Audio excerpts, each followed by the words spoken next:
For June the 19th, 2026, we talk about Mina the Hollower, Thirsty Suitors, The Walking Trade, and much more.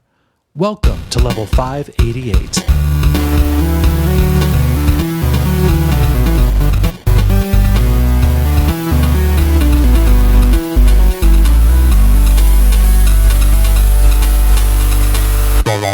My name is Kaye Ross. I'm Dennis Furia. I'm Moxie. And I'm Jala Prendez. And you are listening to The Level. It's a podcast for people who love video games. Welcome back, Jala. Hey, what's up? Not much. Thank you so much for hopping on. We just can't seem to make it work out with Ben. He owes me $20 and he's been avoiding me. Oh, Right. Okay. Okay. Yeah. Also, I have not been helping because I had family in town last week and we couldn't have an episode. But we're here. There is proof of life on Ben. He's out there. He's doing stuff. Yeah, Jala, what's going on? Well, the Masters of the Universe movie is very fun. Okay. Really? Dave and I liked it quite a bit. We were kind of grinning and laughing the entire time we were watching the movie. Okay. So yeah, that should be a good sign. So I just wanted to draw people's attention to that. I would like a sequel. It looks like it would be very fun. Mm-hmm. Other than that, How much history do you have with Masters of the Universe? Because I have zero, and I kind of wonder if that disqualifies me from enjoying the movie. I think it would be enjoyable either way. But it definitely is also calling back to the 87 live action, and it's more or less like a live action version of the cartoon. So, Are they all vegans? Because that was one of the best parts of the original. I don't know. Nobody was doing any eating during the film. Missed opportunity. Yeah. And I loved in the previous one that they're all vegans. Woot. So anyway, yeah, that's a thing. Cool. That was a fun movie. Also, did I mention on here that I'm going to PAX West? I don't remember if I mentioned that on the air. You not on the air. We had spoken about it. Yeah. We had spoken about it as a possibility. So that's for sure. That's for sure. So Excellent. I'll be one of the various people that are working at the Alterium Shift booth, the Dratzy Games booth in Seattle for PAX West in September. So, woot. Cool. That is a thing. Excellent. Yeah. Hooray. Very exciting. Yeah. Masters of the Universe and confirmation on PAX West. Mm-hmm. Had you been out to Seattle before? Nope. Have not been to Seattle before. Neither have I. Okay. Unless I can get up there sometime this summer, coming up there for that might be my first time. I've got to navigate getting from the airport to downtown on their transit system and so on. So yeah. My understanding is it's very good. Yeah, I was going to say it shouldn't be too hard according to what people have told me. But. Yeah. According to Ben, their taxis go on water. What? No, he's just kidding. He talks about taking something called a water taxi. Yeah. Yeah. Cool. Let's see, Moxie, what you been up to? Man, this has been actually quite a week. Went and watched them take down the Trump's name from the Kennedy Center. Okay, so did you see them chisel anything off? Because my understanding is they put up a tarp. Yeah, so I basically, at some point they basically said hey, we're the scaffolding guys, then the tarp guys are gonna come, and then they're gonna start taking it down. Mm-hmm. And so basically I left about at the end of the scaffolding part, which was nearly midnight. Okay. But I mean, it was a lot of fun. There were hundreds of people there. Beautiful double rainbow. Nice. On Pride, no less. Yeah. Someone brought a speaker and was playing Kennedy's old speeches and stuff. Mm-hmm. And then it got to a point, I don't know why this came up in one of his old speeches, but where he sings like the Battle Hymn of the Republic. And so everyone sang along with that. And so that was kind of a cool, I don't know, kind of spiritual experience. Does that make sense? Like, not exactly in the religious sense, but in the, like, you know, people with common connection, you know, that sort of thing. Yeah. You got to feel the emotion of the crowd, right? Right, shared experience. IRL. Exactly. Yeah. And then on Sunday would have been my grandmother's 99th birthday. And she and my grandfather met in D.C. during World War II. So I went the baseball diamond where they did their first blind date is now the Howard University Hospital. So I just went and, like, you know, got some pictures around there and sent them to my mom and stuff. So that's real nice. Yeah. Yeah. Wonderful. Dennis, how about you? Yeah, I had quite the adventure the past couple weeks because my oldest Luke needed to get his appendix out. So you mentioned that yesterday. Yeah. So I won't spoil it. It's your story to tell how you would like. Yeah. But this was and not on the docket when I woke up that morning. But thankfully, like, it didn't rupture. He was not severely ill.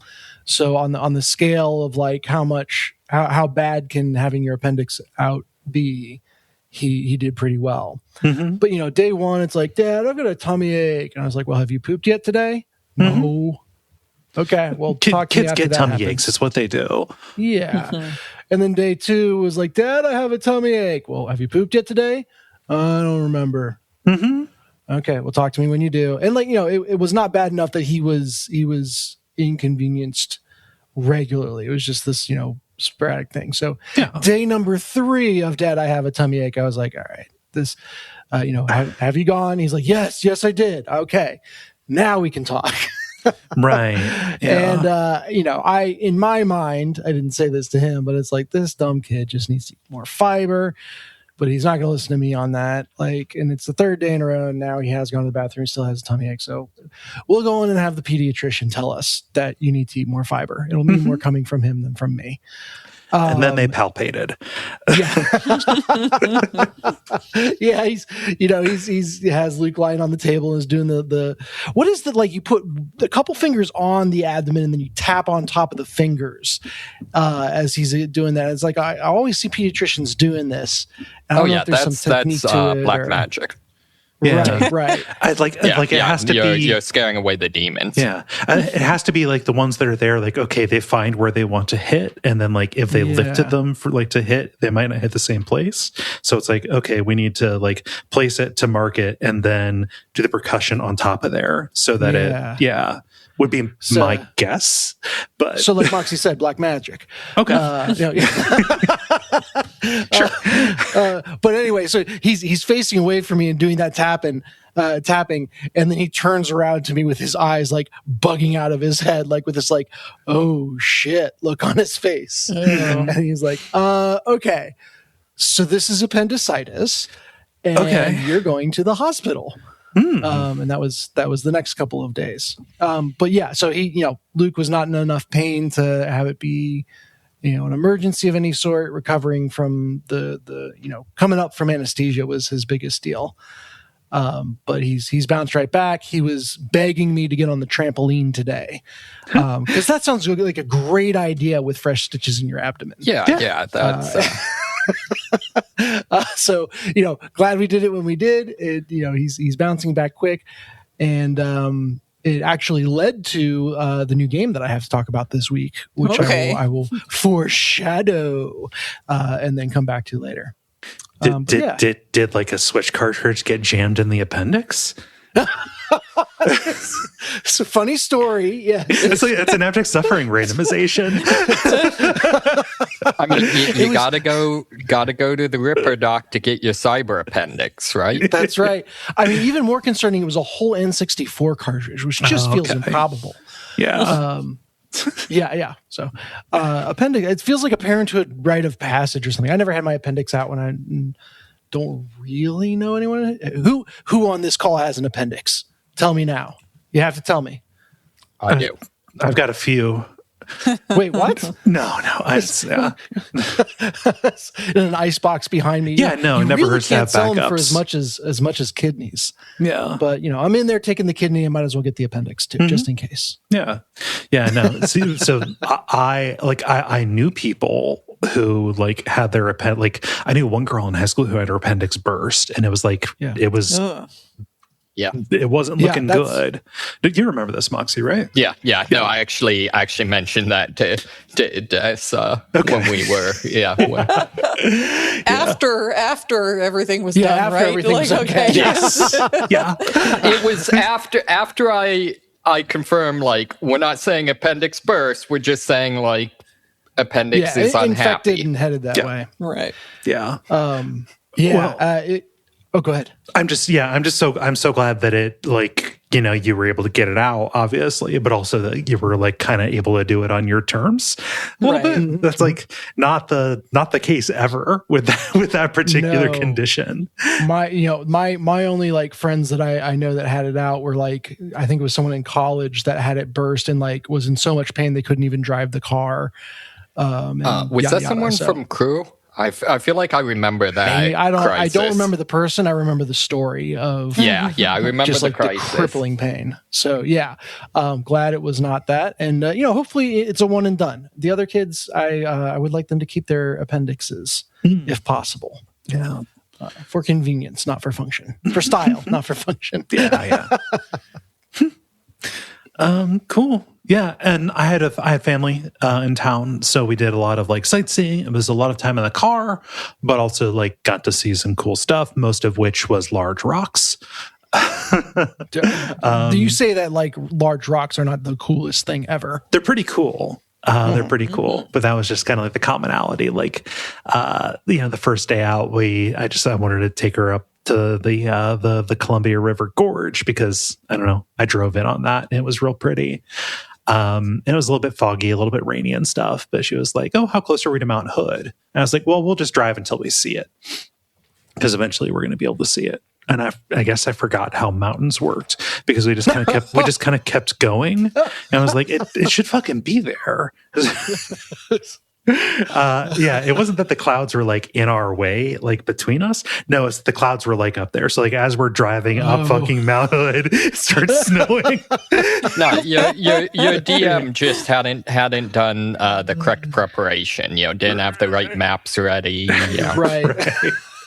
But we did, just kind of by accident. I didn't realize that. So in The Shining, the Overlook Hotel.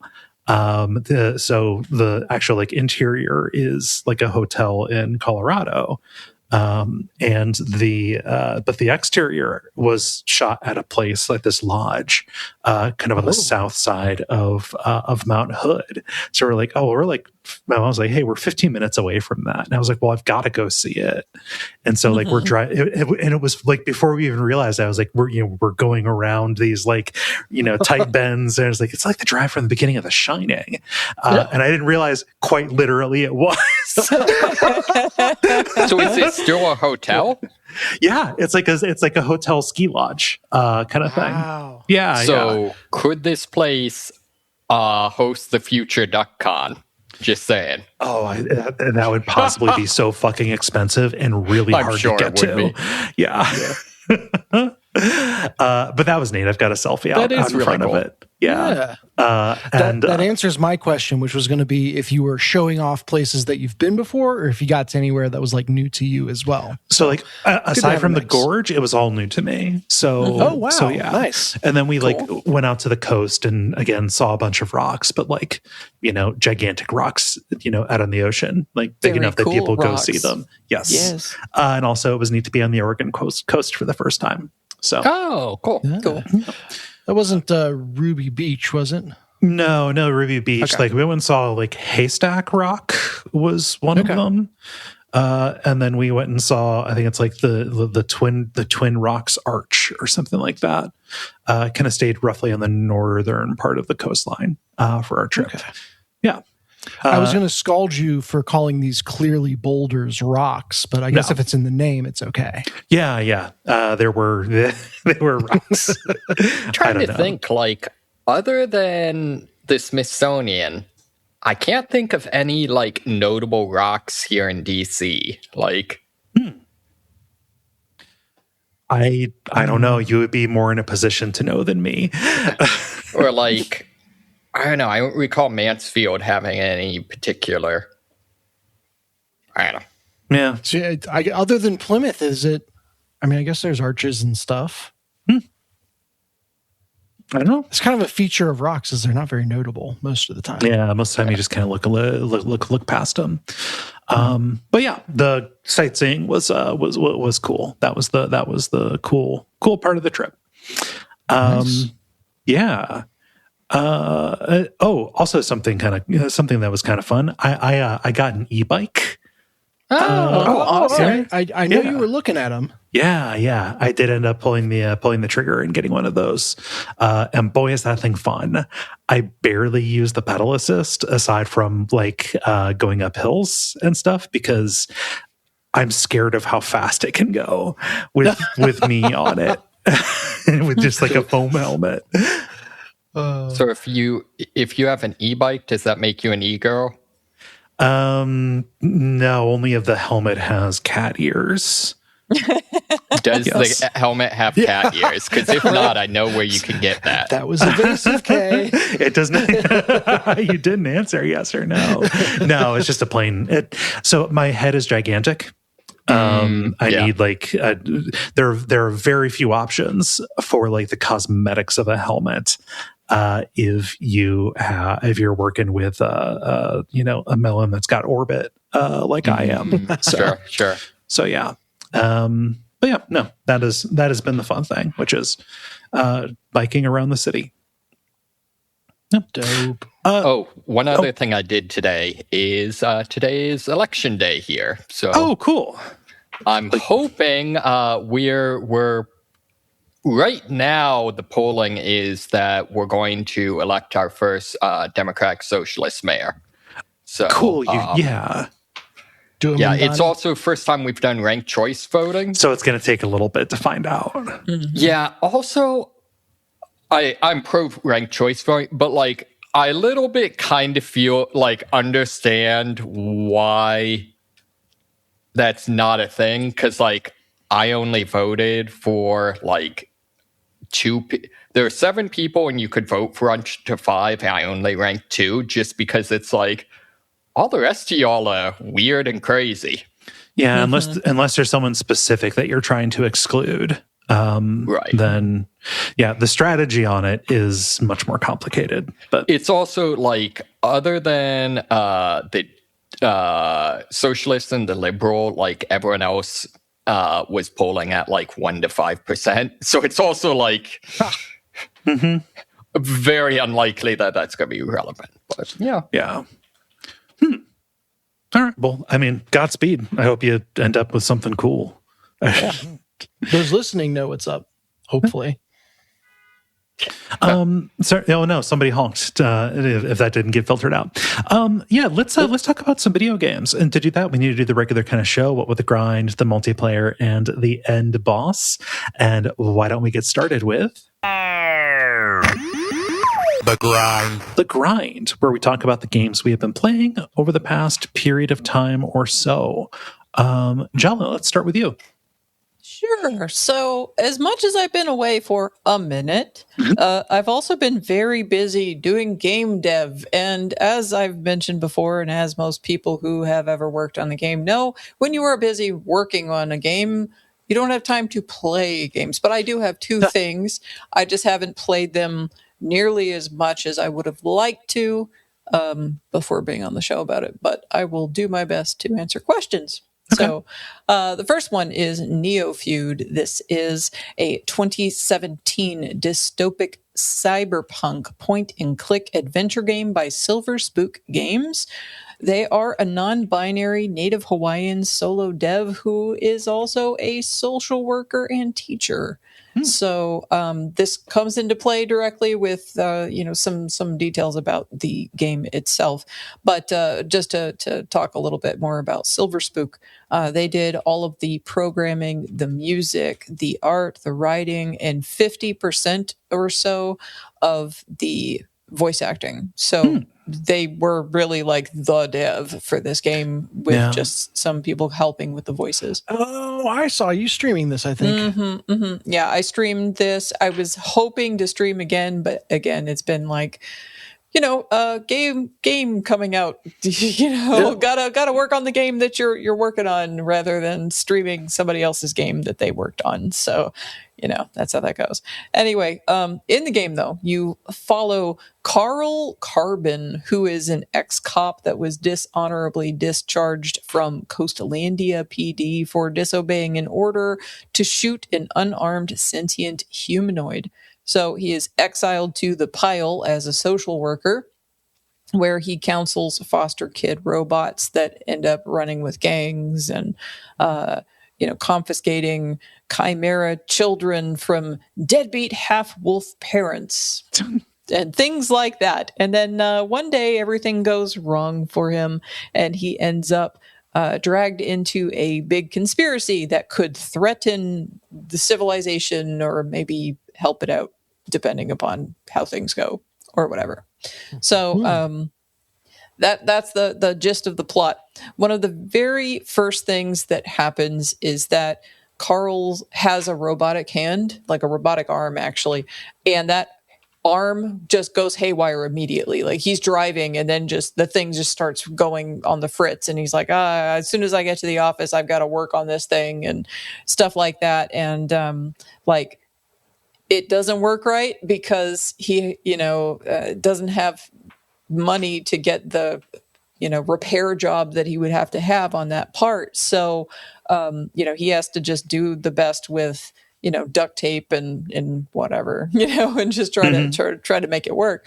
And I appreciate that because I have a friend who was on my show a couple of years ago to talk about disability because he lost his hand in a work accident. And he was talking about one of his pet peeves is when people are like, oh yeah, cool robot arm or something. And everybody thinks it's so cool. And he's like, let me tell you about my prosthetic, and let me tell you about all the problems with my prosthetic and the fact that I can't get the damn thing fixed. And then there's this and all these other things. So also, anyway, the whole high probability you can't move because of how few people there are who can work on them. Is my understanding. Yeah. Right. So either way, like the whole kind of point of that, mentioning that, is that because that's in my head already, like as soon as I saw that, I immediately appreciated the fact that this dev, is really thought about this world. And that is reflective of how everything plays out in the game. Like the way that the parts that I've seen so far is such that they have really spent a lot of time thinking about the ways in which the global south kind of situation will continue into your cyberpunk future, and how these are some of the issues that robot people or non-human creatures that are sentient and stuff, how they have to deal with things, and like what kinds of situations do they have, and what would their ghetto look like, what I mean?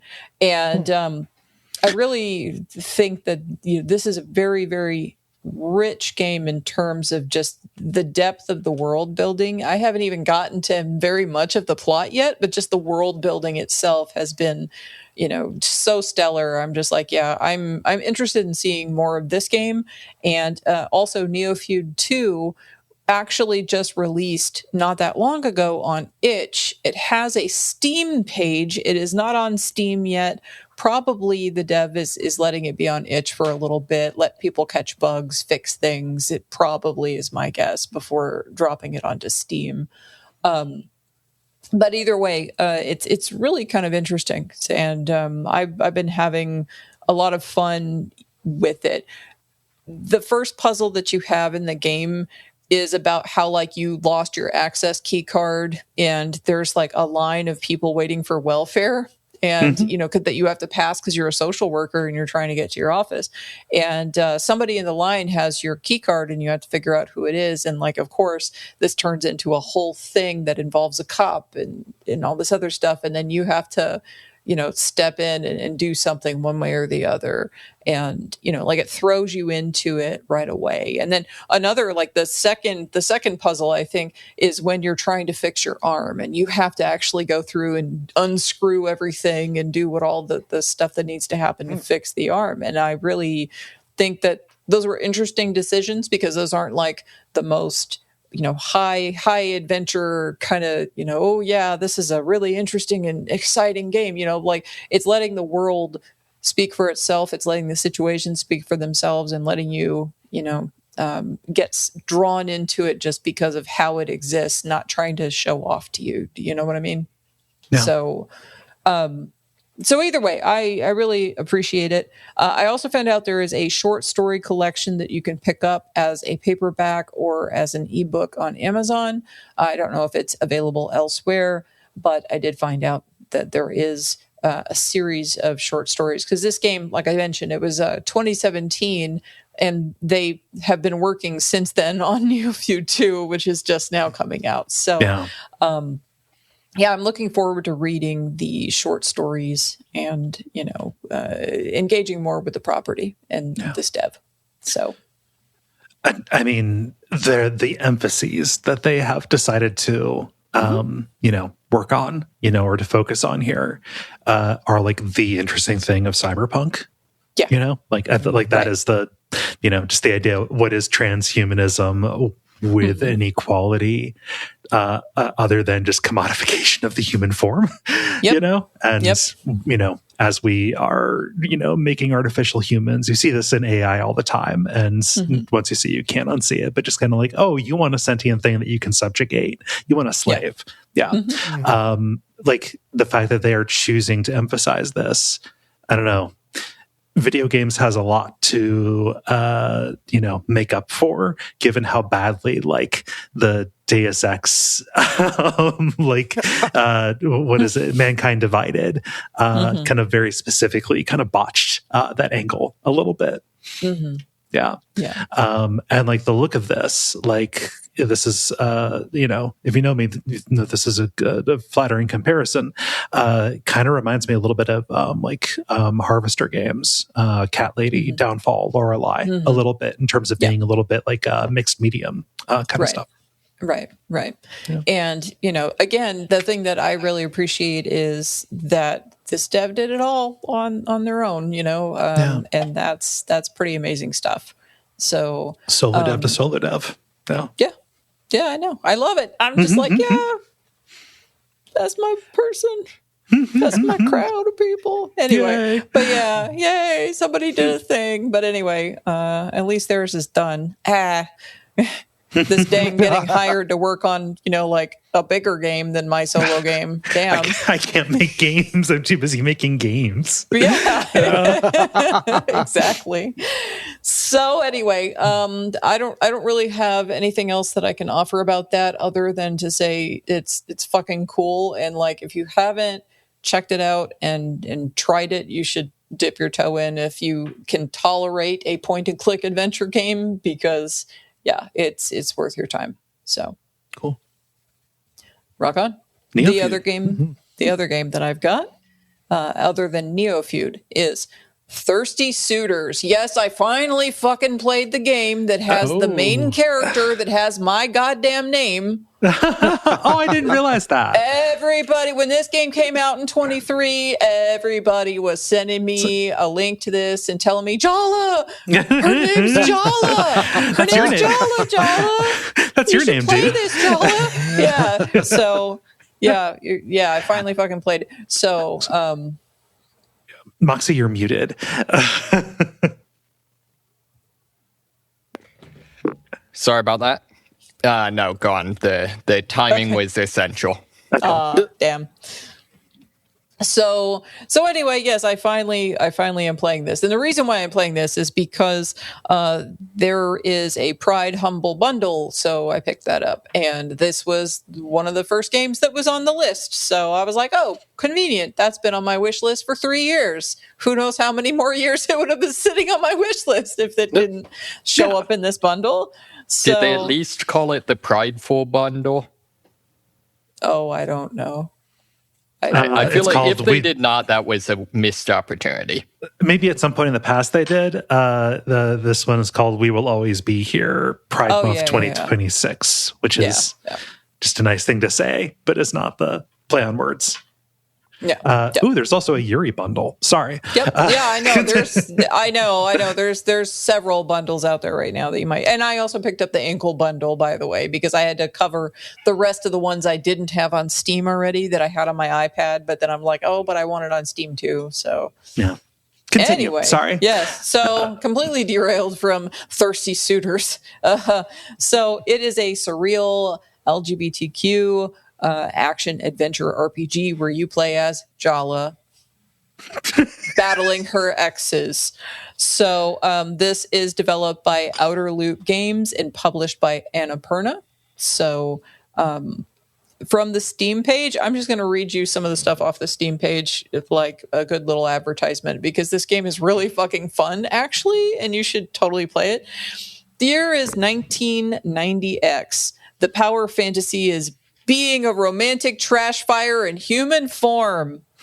The final boss, your terrifying grandmother. It's about to get messy. My grandmother in the game that I've played so far has already sent like squads of suitors from India over to me because my mom and my sister both married non-Indians, and so all the pressure is on me to marry somebody Indian. Okay. Anyway, Outer Loop Games presents Thirsty Suitors, a stylish, chaotic, heartfelt, interactive drama about first loves, family, friendship, and forgiveness. It will make you laugh. It will make you cry. It will make you want to text that one ex. Yes, you know the one. Confront your hot but toxic exes in spicy, fully voiced psychodrama battles. These are hilarious, by the way. They're very funny. Reveal your messy breakups through narrative combat mechanics. It's true. It's narrative combat. Like you have moves and stuff, and they have quick time events to power up and like do extra damage.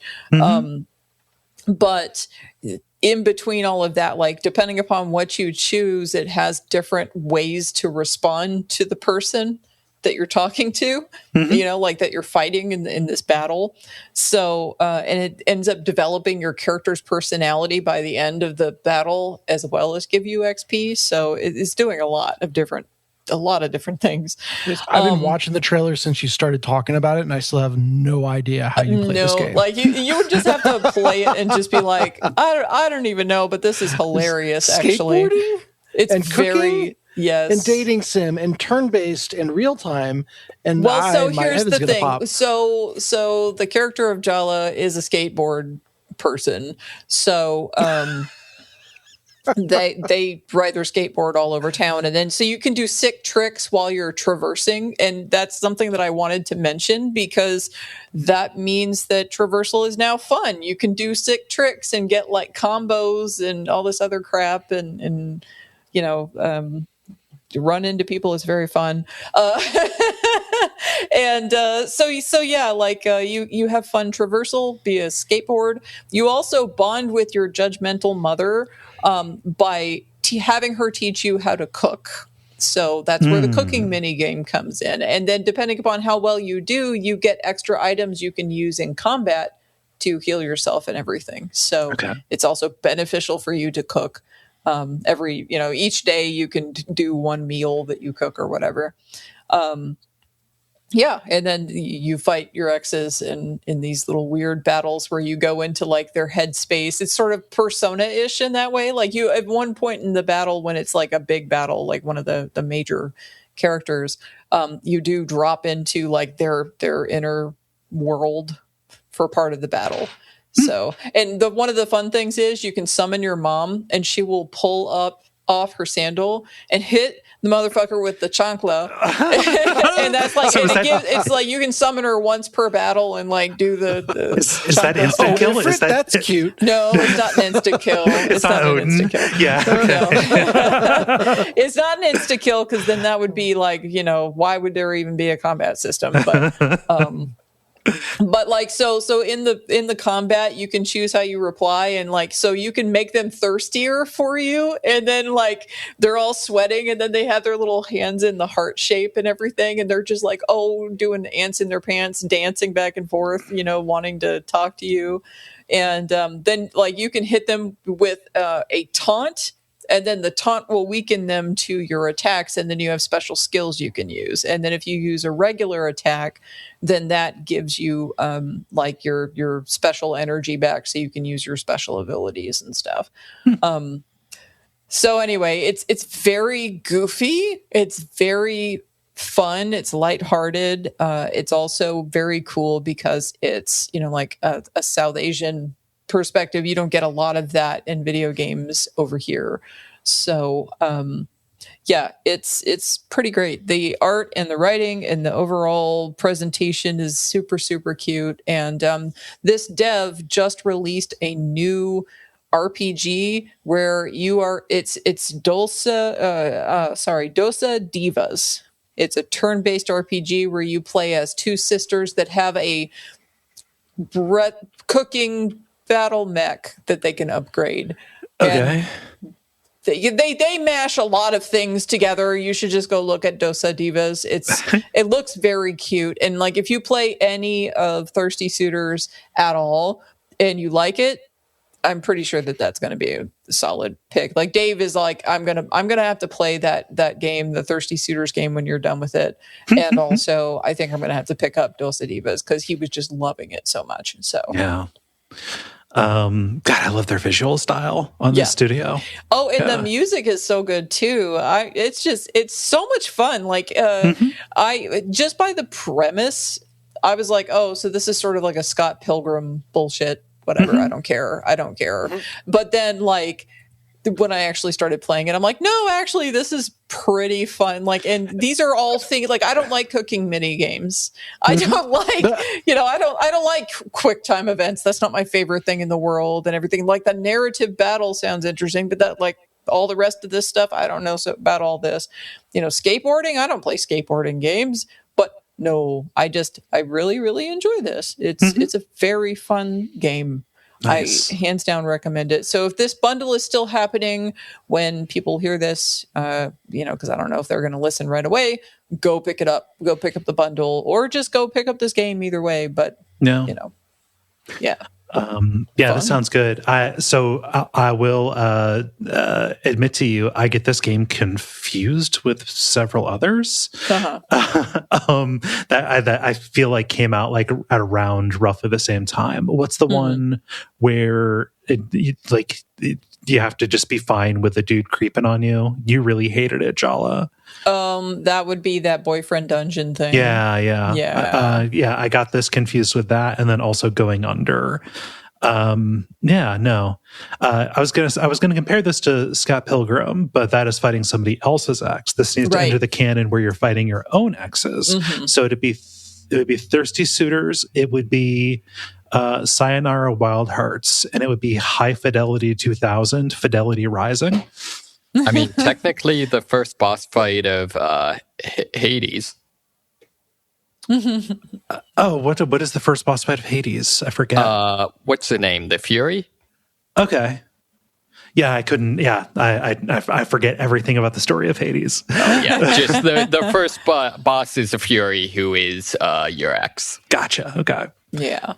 Well, so it's very funny because like the first guy that you end up coming across is like your ex-boyfriend from the 3rd grade who's still holding on to that all this time later because you're from a small town.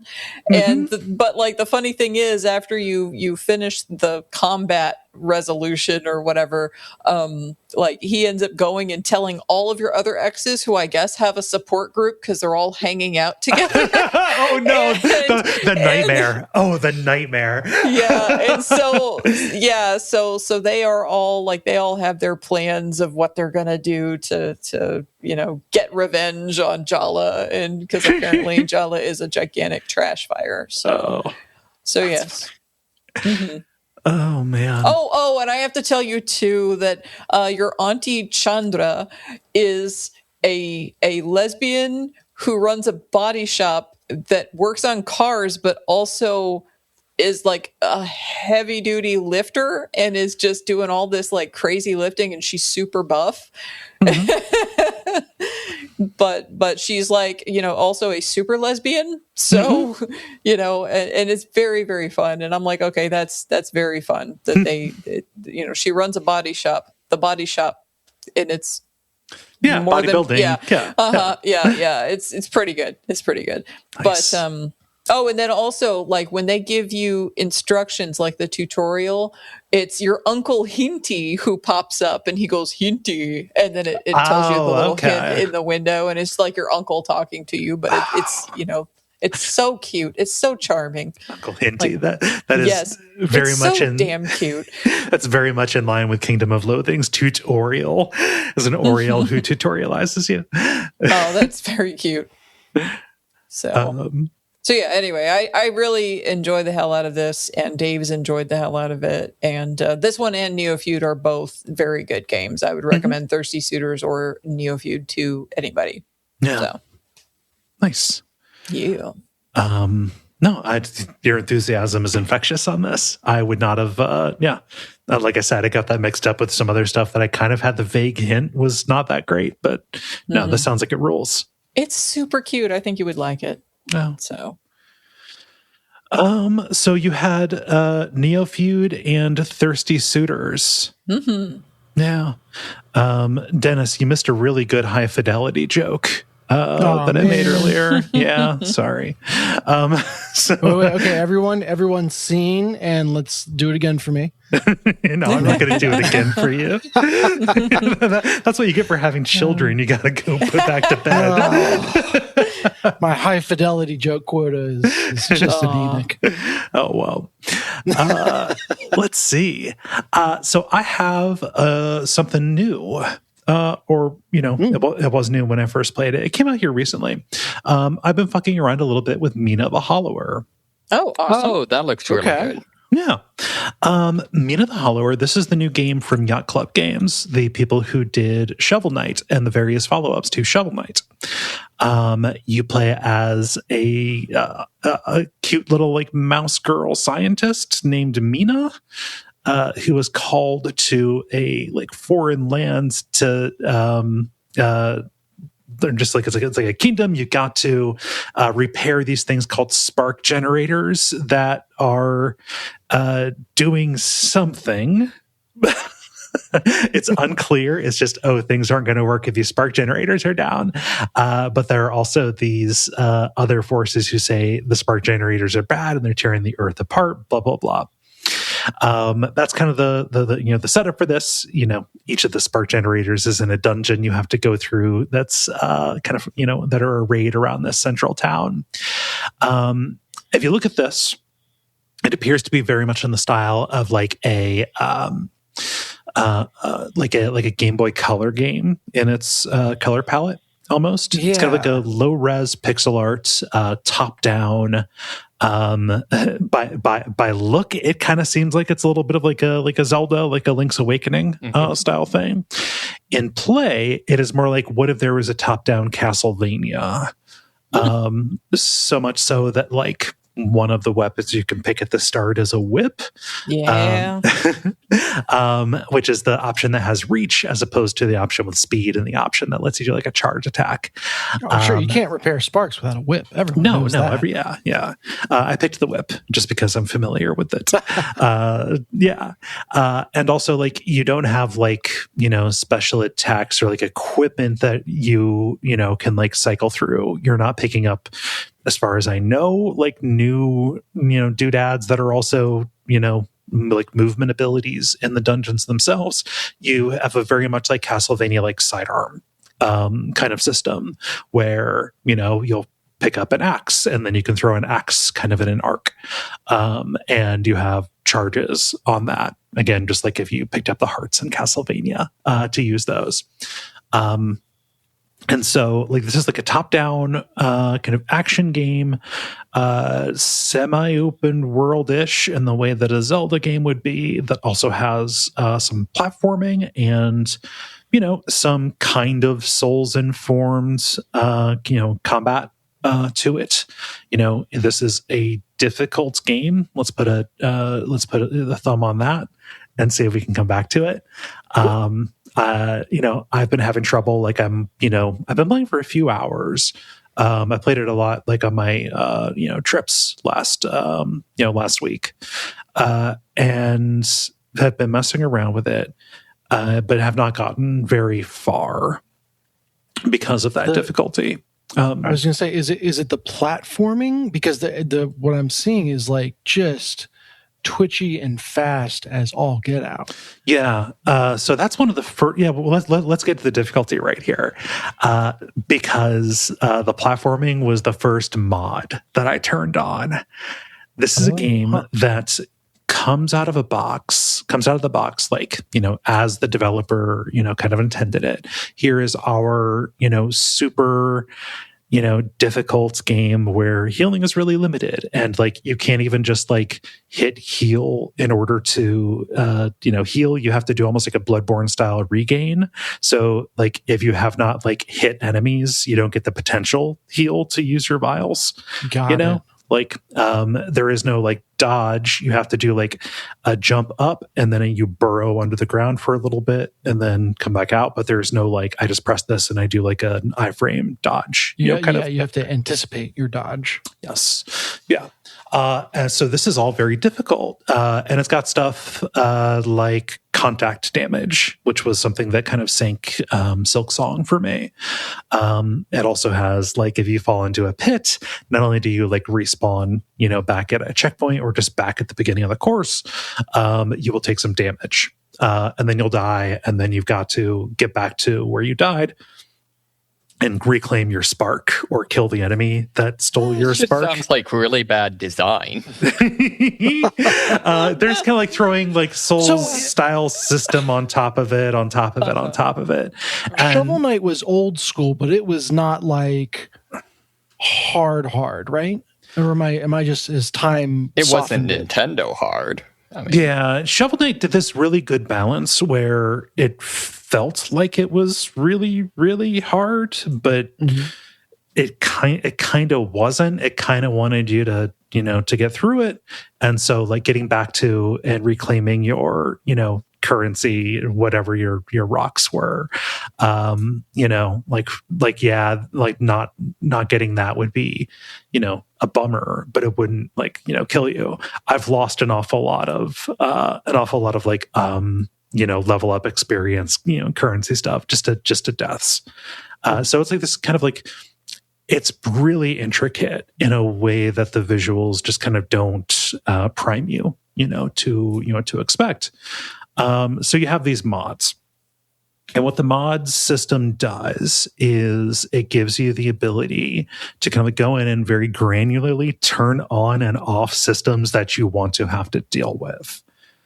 This is from the dev. This is built into the game. It is, yes. It is from the dev. Cool. It's built into the game. There's like you can turn like an assist mode on, which is just like, okay, here's like the easier version of this. Or you can go in and like the thing that I have done is I have, turned off falling into a pit will do damage to you, just because the platforming relatively early on gets really, really tricky. And a lot of the things that can, fuck you up when you're platforming are projectiles that you can't really dodge when you're doing the platforming that you need to do. It's like, I'm already taking damage, then I'm taking damage again when I fall, and then I, zoom back to where it is.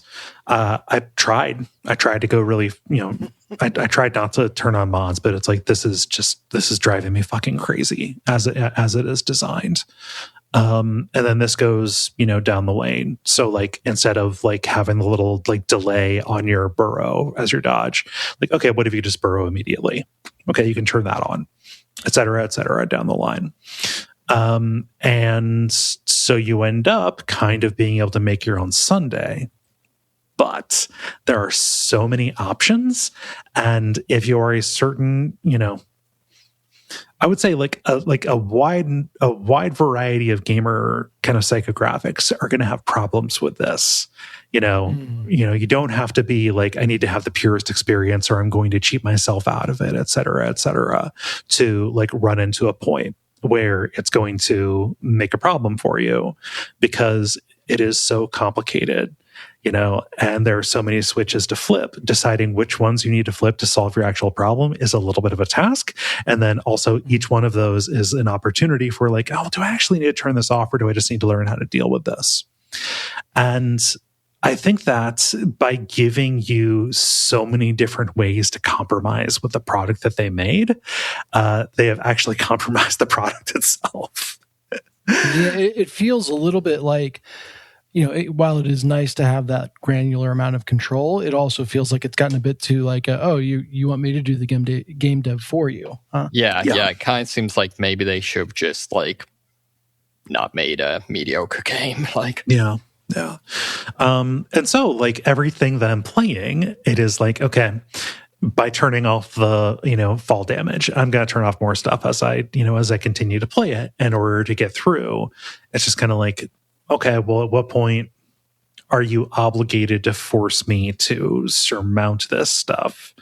I don't want to just turn on easy mode because I want to have control over it because easy mode might be just a little bit too easy. And then I'm going in and turning stuff off, turning stuff on. And it feels a little bit like if you've tried to set up any kind of like really, really complicated software and you spend more time in the options than if you have than actually like making whatever output you're trying to make. And yeah, I feel like it feels like the ideal would be if like someone adopted challenge run type things in terms of like, have the community kind of define as like, all right, here's the set of options that, most people kind of agree is pretty reasonable. Mm-hmm. Or then, maybe like, here's the options if you like combat, but you don't like platforming, or like, I feel like that would almost be the better, a good way to do it. Yeah. And like the mods are kind of organized in make this easier, make this harder. There are ones that make it harder. There are ones that are just like a little bit weird. Like you can make Mina 1.5 times bigger if that's your particular special thing. And like, but what you're describing also kind of sounds like, like, oh, I want to get into magic, but I, feel like I need to design a deck from the meta, as opposed to like getting in and learning the systems enough to understand why that deck is really good. Right. Yeah. I suppose some of it also is like the question of like, I've played very few games that justify learning the systems. And I've played many of them. I can't say none because I've played Bloodborne, but yeah. So yeah, like, the intro is, I don't know, difficulty discourse is so fucking boring. I hate kind of like leaning into it. This does feel like it's in conversation with Silk Song, which, affords you no options whatsoever. And is just like, hey, come and meet us on our terms. Yeah, I don't know. I feel like, I don't know. I feel like there's just kind of like this weird little like breaking point in the relationship between devs and players as regards how hard something ought to be. And I think it's getting in the way of like actually appreciating the content of the game as it is put out, which seems fine. The animal people are kind of cute, like the dungeon, and like especially like this, like the hidden secret design is really good. It requires a certain amount of like understanding, like, okay, in order to get that I need to have this particular side move, and like, oh, if I burrow for this amount of time I get like a little boost jump on the other side, or just any number of like little, just, I now understand something about the way Mina moves and how her moveset works that can help me, go in and get these extra resources for whatever I need to do. be those, keys that you're going to use, be those, bones, which are this game's level up and currency kind of deal. I don't know. I think maybe this is also just like a little bit of a hangover of Souls-like stuff, just kind of being in the water for so long that it has just kind of become games that I'm kind of resenting it. It is amazing how long Souls-like has been the meta, or a meta, and the fact that like I can only think of like 2 games that something like that actually even approached capturing like actually making a decent Souls-like that wasn't a From game. Which 2 would you say? I'd say Neo is the obvious one.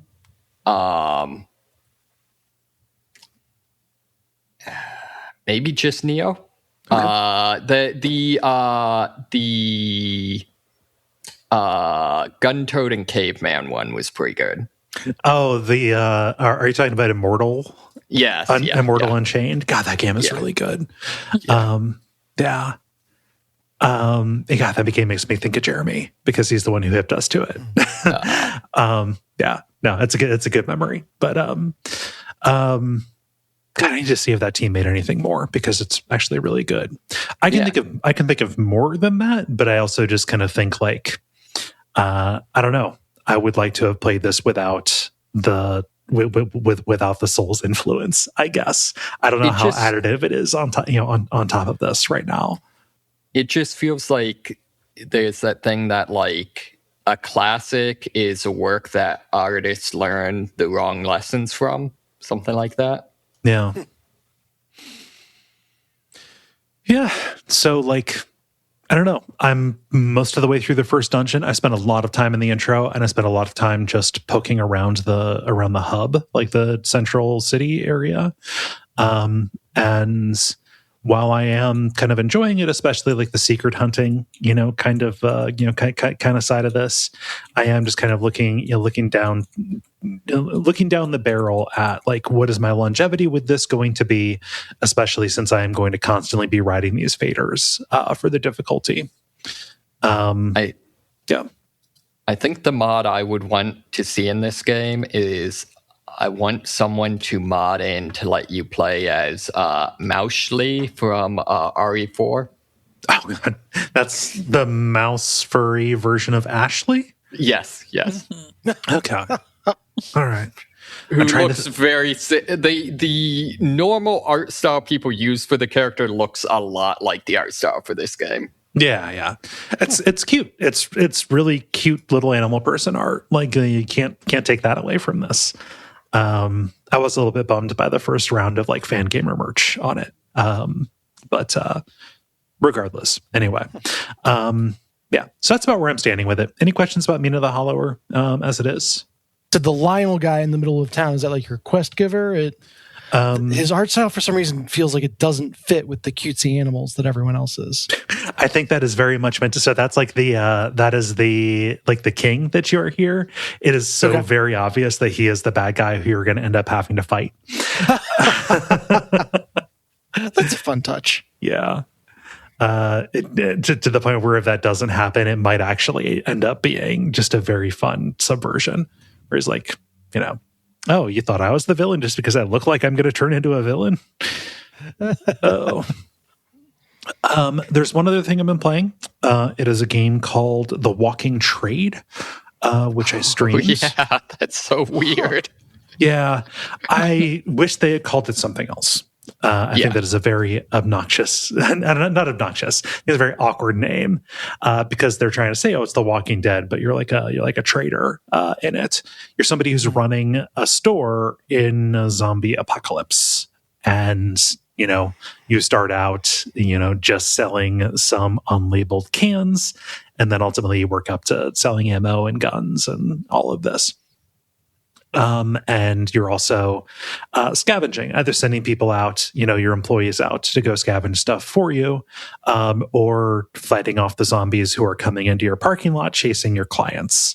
And this is a very janky game. Hooray!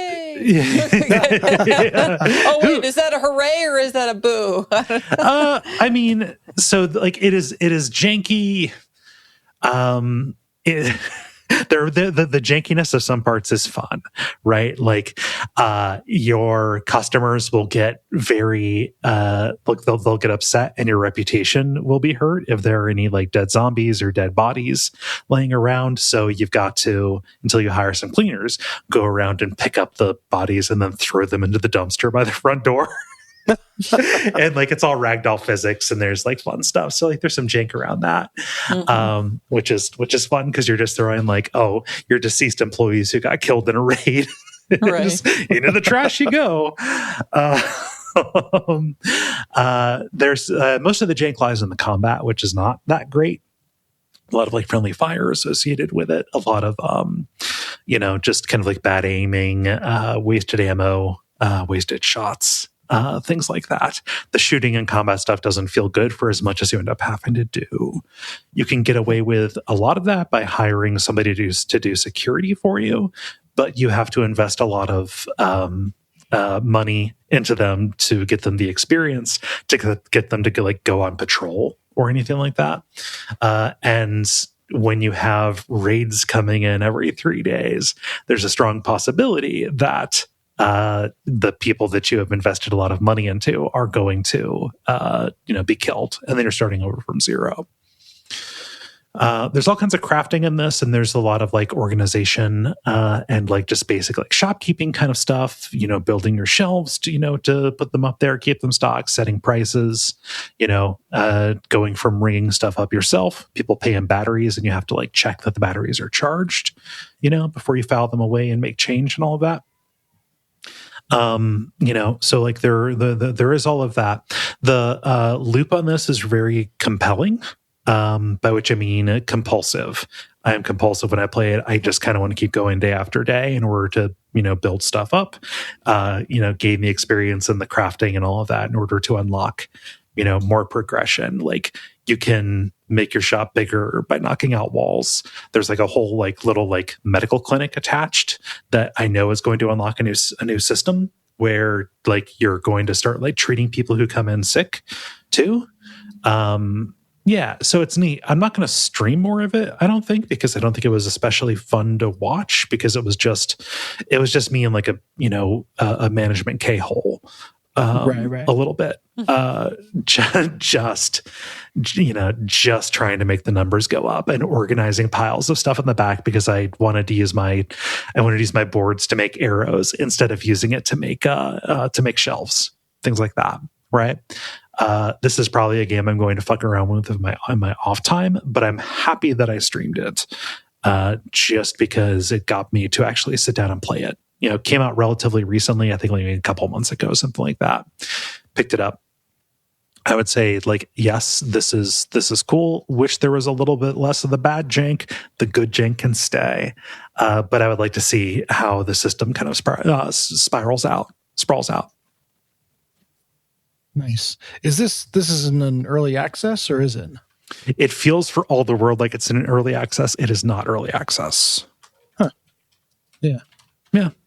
I was curious how much they're still kind of adding systems to it. So it's like, hey, I'm sprawling out to all these different systems and elements, and I also know that there are more on the way. Yeah, I think it's selling pretty well. So there might be like DLC, or just like patches that are coming along. But as of right now, I think it's 1.0. Mm-hmm. Very fair. Cool. Any other questions about the walking trade? Okay. Who has something new? I have something new to me, as I foreshadowed. All right, go ahead. Yeah, so I spent the night in the hospital with Luke because he had to stay overnight for this appendix thing, and we're bored, and I wanted to do something special. I'd grabbed my Vita on the way out the door, and so was like, oh, I wonder if there's like a nice little pass and play game we can play on that. Which led to some research, which led to me getting Worms W.M.D.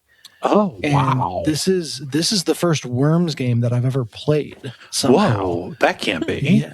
With all of the like renting games from the library or borrowing PC games from the library, you never got a Worms game in there? Never got a Worms game somehow. And this one, I don't know if this is the latest or last entry in the series or what have you. This is on the Vita, you said? This sorry, on the Steam Deck. God. On the Steam Deck. Okay, sorry. Sorry, I don't know if I misheard you. I have become the old person that calls remotes and cell phones and all that all the same thing.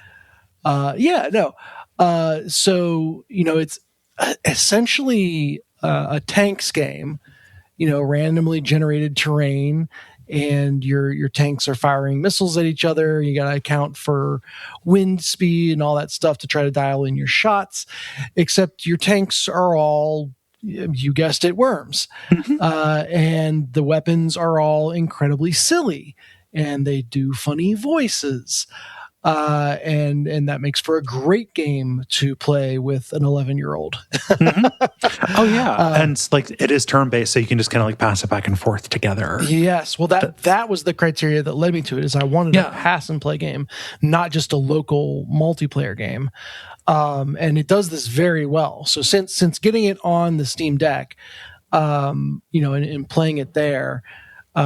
We then, I put it on my PC at home and pipe that up to the TV screen in our basement, and then just, take the controller over to the couch, and everyone sits around and passes the controller. And so we have been playing this nonstop for the past couple days. And it is very fun and very full of personality. Worms is classic. It is good stuff. Do the kids have a good sense of like, because you're doing the arcs on that, right? And just like, I need to aim, but also I need to set the right power in order to send it, where I ultimately want it to go. That is, so it's so funny because we've been playing, it just defaults to, it's called like beginner mode or something like that, where it starts you with a bunch of items. So again, I don't know what's W.M.D. specific versus from other Worms game, but a big part of it is as you play, crates will drop that have sometimes they have an actual weapon in them, but other times they'll just have parts, and then you can craft with the parts different things. So like you craft on one turn, and then when it comes back around to you, that weapon will be ready. But this beginner mode has a bunch of weapons that it starts you with. And a bunch of parts to craft with. And so really we have not had to use the like angle and velocity and factor in wind that much, because everyone's just got like homing missiles and tanks. And, okay. The best weapon in the game is the baseball bat, where, you kind of, if you get next to someone and tee up on them, you can just smack them usually off the map with relative ease. And so depending on how the spawns are, you can kind of be a worm or two down before it ever gets around to your turn. Go ahead. Have you gotten a poke kill yet? I have, yes. So that is the much less effective version of the baseball bat. And so, we have not. I actually the last time we played was the first time I was like, "Hey guys, do you want to try like starting with just the bazooka, which is your standard, arc weapon, and then we'll like have it drop stuff in, and we can run for crates and everything." And we played once like that, and it's a completely different experience. Both very fun, but yeah, it's really. When you spawn in with so many weapons in the beginner mode, it is just like how crazy can you get, how fast. Whereas when you do a version that is starting a little more nerfed, there's a lot more calculating and careful planning that goes into it. So the kids have not had to rely on that kind of targeting very much so far. What they've done, they've been perfectly fine with. However, we are very much in that honeymoon phase of the game where nobody knows what any of the weapons do. and we kind of halfway know the controls.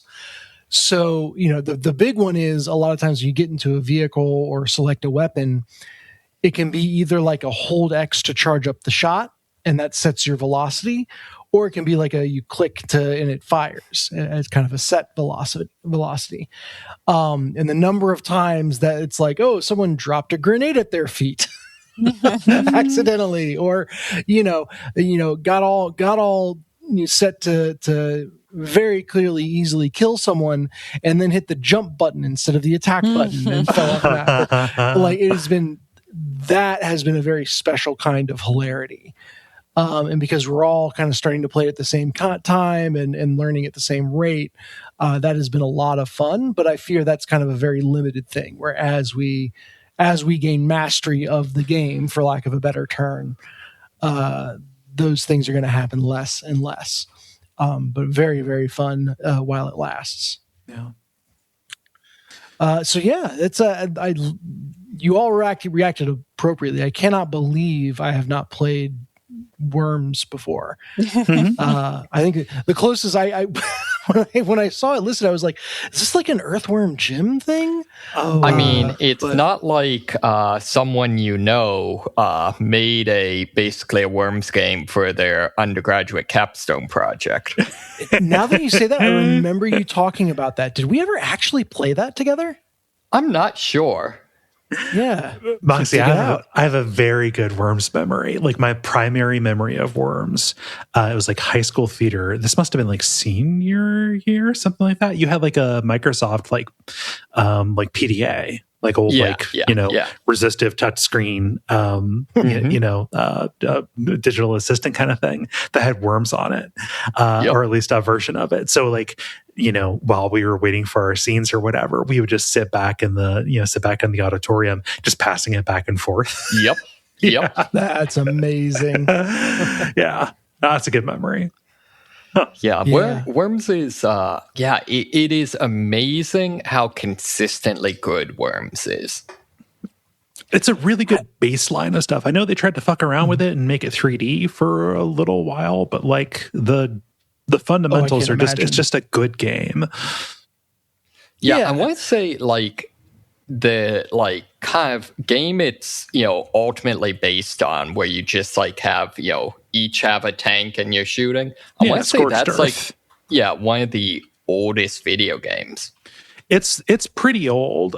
Scorched Earth is the version of that I know, but there might even be one from something else. I want to say there was one that was from like MIT whatever lab or something. I don't know. It was inspired by a ZX Spectrum game called Tanks. Yes, but might have gone back further.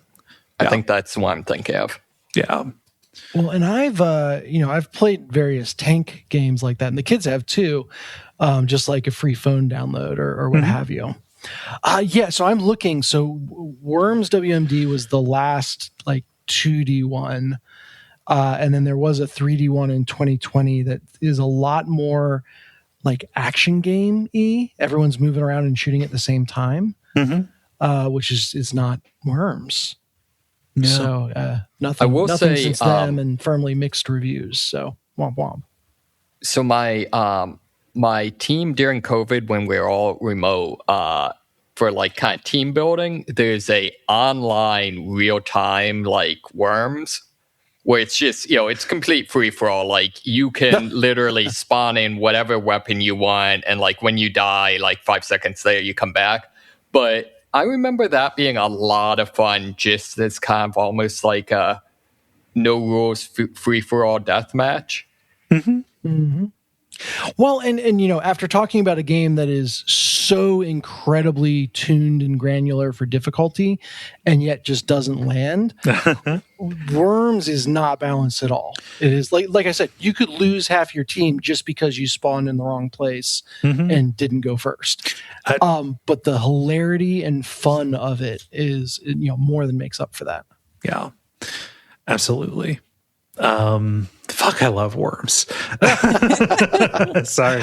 We're playing a lot, and I imagine there's a way to do online and couch co-op. I don't know if at the same time, but yeah.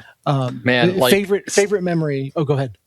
someone needs to make like a Worms Balatro or something. Like just riff on that that formula for me. Yeah.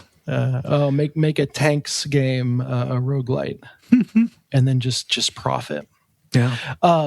I was going to say favorite moment from the week that we've had it or so is it got down to the final two were Milo and Barrett, so my youngest two, and Barrett had like a sliver of health left, and it was Milo's turn. So just an absolute layup for Milo to win.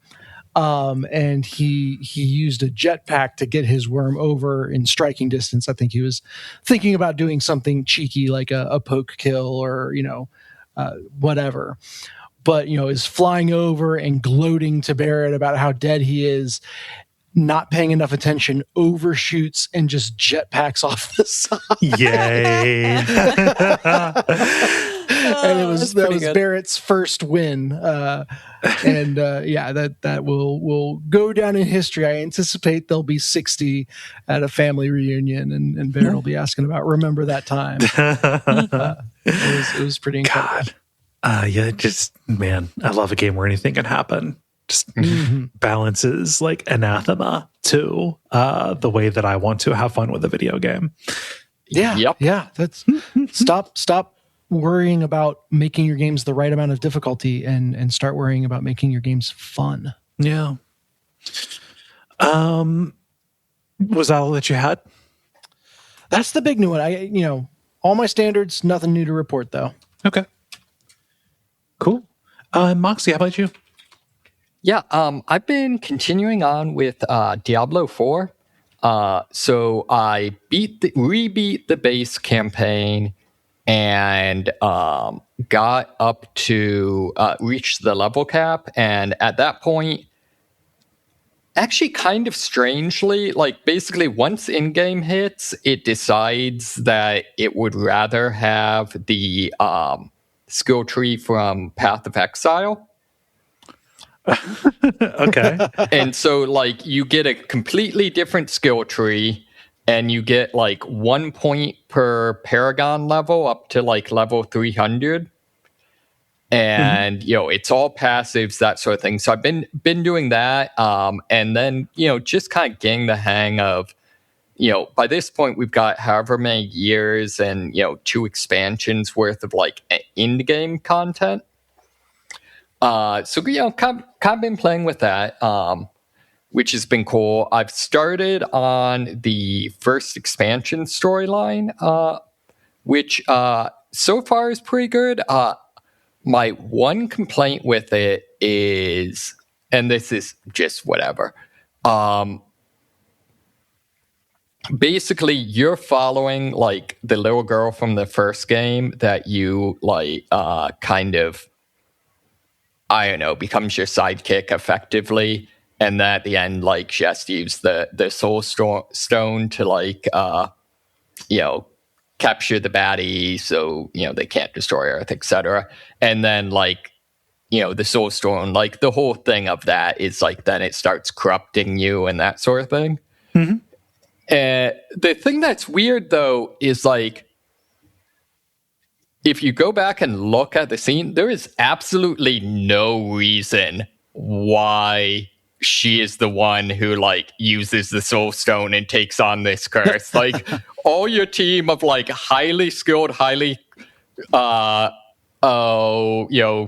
trained combatants basically takes this like teenage girl as like, hey, you make this decision and deal with this for the rest of your life. That sounds like Blizzard. Yeah. Oh, yeah, it totally does. So that's really cool. The new area, so the area that the expansion takes place in is the same as the third act of Diablo II, so kind of the jungle area. Okay, sorry. I get the jungle in the desert. It mixed up in the order there. Yeah. So one of the things I was wondering going into this is like, I don't know how much you remember, like a lot of the enemies in that area in Diablo 2 were like pygmies and witch doctors. I was going to ask darts. if they did a pass on that. Yeah, they did. My problem is I felt like I guess what I wanted to see is them do something that, obviously wasn't that, but like still keep a certain degree of, find some way to feel something that feels like, somewhat equivalent or, something like that. And instead they just kind of went with generic zombies. Okay.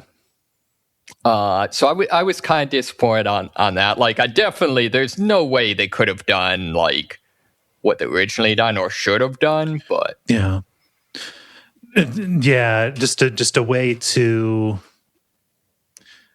take what they were probably trying to get at, which is this is very hostile and alien, right? Find a way to take out the actual cultures that resembled from an anthropological standpoint. Take out the insensitivity part of it, but still keep in something that is alien and hostile, as opposed to just snapping to grid and saying, "What if zombies this time?" Though, yeah, exactly. Some of the problem is that from an isometric angle, everything looks fairly zombie-ish. When you're slicing through 40 of them at once. Yeah. Because they try to do a little bit. It's like, oh, it's corrupted wildlife. But as Moxie said, it all just kind of regresses to zombie. Right. Exactly. But like I said, I do think the story is good. They introduce a mercenaries mechanic, where you can get one mercenary. You can have basically as like a companion, almost like a summon, and they've got a skill tree that a small skill tree. It's like five skill points. I think you ultimately get to spend, and at least from what I've seen so far, seems like a really good mix of ways to like either counterbalance your strengths or like have a mercenary that can provide like the status effects you need for your other abilities to trigger, stuff like that. This is an old system. Yeah. They also added you can also have another mercenary be like hired as backup. And that's almost like an extremely simplified version of like the Dragon Age programming thing, where basically you can set one ability they will use and one context where they will use it. Mm-hmm. So it could be like when I cast this ability, or all sorts of things. Around these parts, we call that the Gambit system. Oh yeah, yes. I thought that was when you throw cards at people. No, sorry. I missed my timing on that. No problem. Shoot. Damn it. I'm so mad. The one thing I do like though is it's animated as far as I can tell. So the game has programmed like a couple of different kind of variant ways for enemies to appear. So crawling from behind a boulder, some of those sorts of things. And they use that for your reinforced guy. So like, it's not just like they're there and they occasionally, it's like they will run in and do their attack. Okay. Which is, I don't know, does a lot for me. And it's also funny because I currently have a guy who throws like a Molotov as the thing. And so one, it's funny that he just runs in, chucks a Molotov, and is out. But then work also, here is done. Yeah, what you've described is a stand. Yes, exactly. Yes, I have a stand. The funny thing though is I have it set. I forget what I have it trigger on, but it's something that is not explicitly combat. It's like combat adjacent, and so it's fairly common for like him to trigger after the battle is over and just go run in and chuck a grenade at nothing in particular. Hell yeah, brother. So the version of that I have is, especially doing a hardcore character, whatever the shield guy is has a skill called Bastion that creates an area that is shielded. Puts up a big bubble shield. And I have it set to just on any skill cast to proc because I want it up as often as possible. But what that means is when I cast the first skill and I'm not quite in the fight yet, and then I like dash in or whatever, he's just standing off to the side, holding a shield for nobody in the corner, trying to protect air, I guess. My favorite thing, because I'm a dirty, cheeser, is I like to use those like invulnerability bubbles on. There's a lot of things where you have to like activate some timer, and then but if you get attacked during it, it like resets. Mm-hmm. And so you can use that to just bypass the battles that they intend for you to have to fight before you can activate things. Just can't be arsed. But yeah, that's a good idea. So that I'm really enjoying. However, I am increasingly disappointed and underwhelmed with their season system. Just a combination of one, the fact that the rewards for that you can unlock with the season events are incredibly mid, and there's not very many of them. So I'm talking basically cosmetics.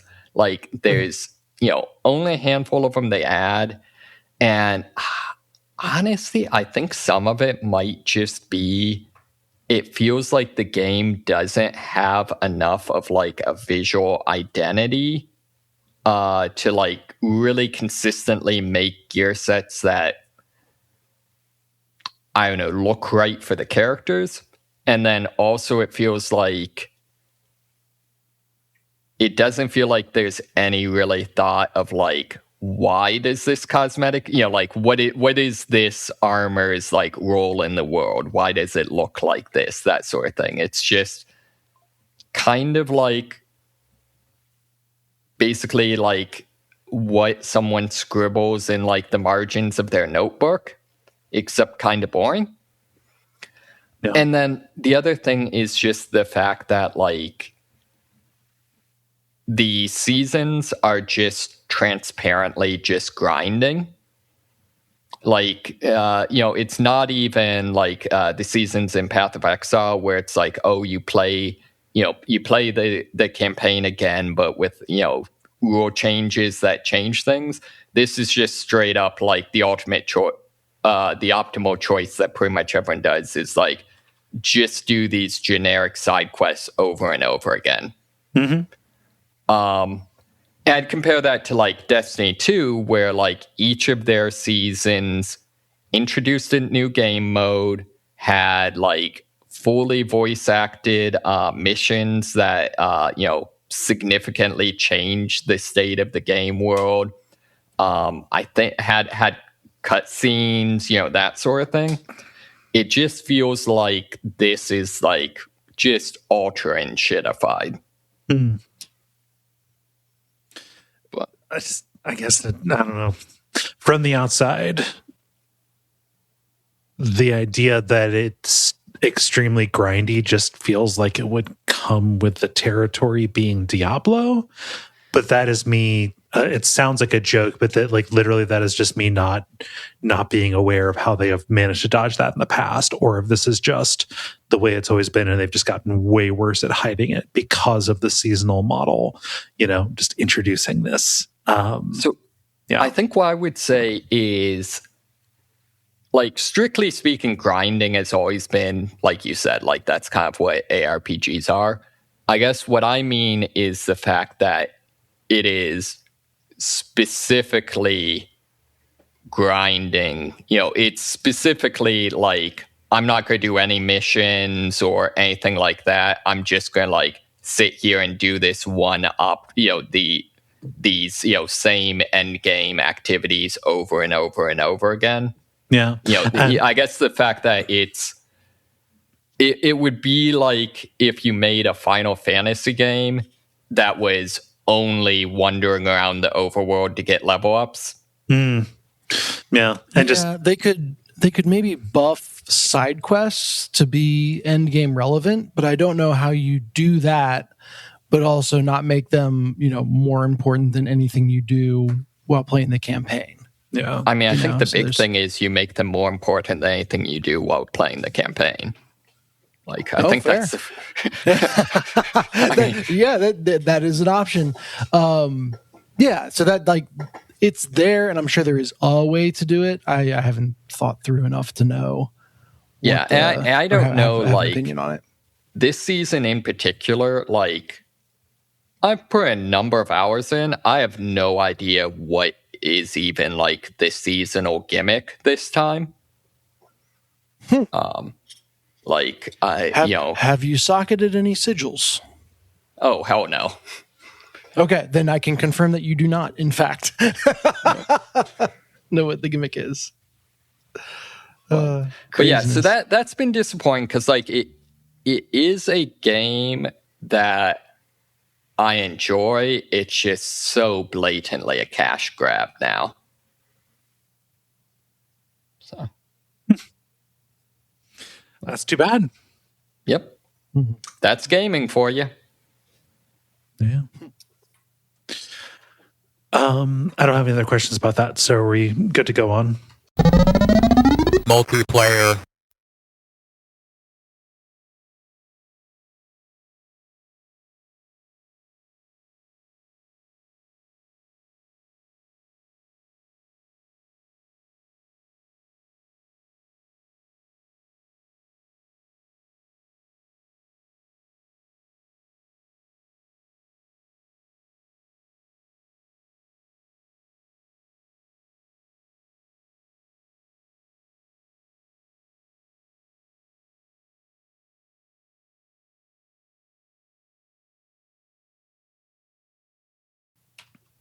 Now to start the multiplayer, where we ask you a question and you answer it. Dennis, what is the question that we ask the nice people?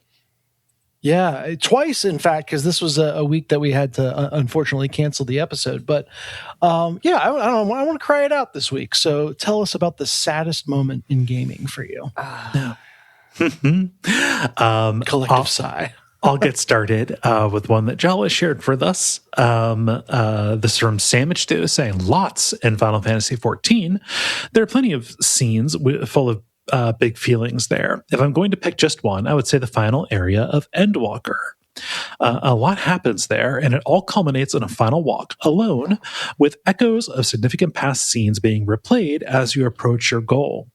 I don't know how it hits for a newer player, but having played this game since A Realm Reborn, it definitely tugs at my heartstrings. Yeah, especially if it's covering years and years of your life that you've played that game. Right. I can see it being, yeah. Mm-hmm. We're going to see Final Fantasy is good at bringing the emotions. Absolutely. Let's see, Jala, what's Dixie Normus say? Dixie says, when Lee had to say goodbye to Clem at the end of the first season of Telltale's The Walking Dead, catch me crying my eyes out at 3 a.m. at my PC desk. I thought it was my fault that Lee died, but it was just the illusion of choice that Telltale were so very good at presenting. There's somebody else who shared the line from that, which is keep your hair short. Which in the context of it is you kind of don't even have to give her this advice, but it's just he's just telling her this survival thing, which is no, just if you have long hair, that's something for people to grab. And he's saying no, I need you to live for a long time. Mm-hmm. And I'm getting choked up thinking about it. It's a good scene. I can't hear Clem and not think of the character from Warframe, but yeah. I had the good fortune to finish that chapter of The Walking Dead right before Jen and the kids got back from the store. And so I was in the living room just sobbing. Oh, okay. I'm like, no, it's fine. It was just really. Yeah, don't worry. Like, I'm going to go upstairs. You come up when you're ready. In fact, that was the next response that I have here, compiled from a couple of different places. But Stephen wrote that as well. Keep that hair short. It's a good scene. Let's see here. Moxie, what does Callum say? Callum says the very first Valkyria Chronicles had a surprising emotional core amongst an otherwise very anime-ish story. Particularly the lead up to and sniping of the main character's sister was quite affecting. Yeah, I can see that. Nobody wants their sister to get sniped. It's bad, I think. Especially not in an anime. No. That depends on what your sister's like. True. I said nobody, and I shouldn't have, because that was an absolute. Valkyria Chronicles. That's the one that's anime World War II, right? And I'm not referring to Hetalia. Yeah, I think so. Yeah, with tanks and lancers being a very prominent part of that game. Yeah. Let's see here, Dennis. What does Lucy say? Lucy says, near automata, endings D and E, the death of Sid in Final Fantasy, what would that be, 16, removing the best character from the cast. Someone dying in Sea of Stars, which I can't click on to unhide the spoiler. And Palom and Porom's death, Final Fantasy IV. That one fucked me up as a kid. Palom, this is a 35-year-old game now. Palom and Porom are the two. It's the twin, child mages that act as kind of your tour guides around Mysidia, the city of mages. They're with you for a little while, and then you're trapped in a situation where them turning themselves into statues can stop some walls from crushing you, so they do it. And you can't turn them back. So that is two dead children, who sacrifice themselves to save you. In your inventory? What's going on here? You can try it. It says their will is too strong or something like that. What's the opposite of plot armor? Yeah, the plot armor is too thick.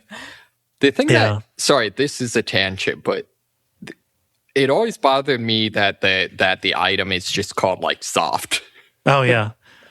What's the solution for hard?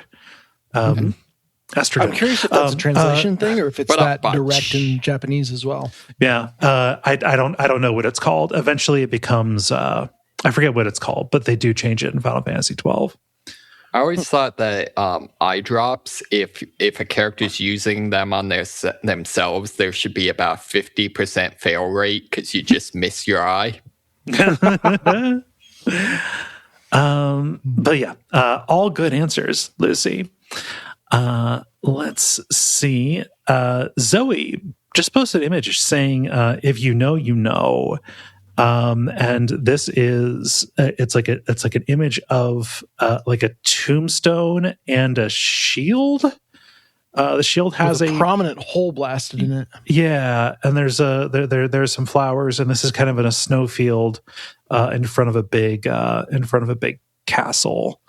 I'm afraid that I don't know what this is. It looks it's Final Fantasy something. The text in the corner says.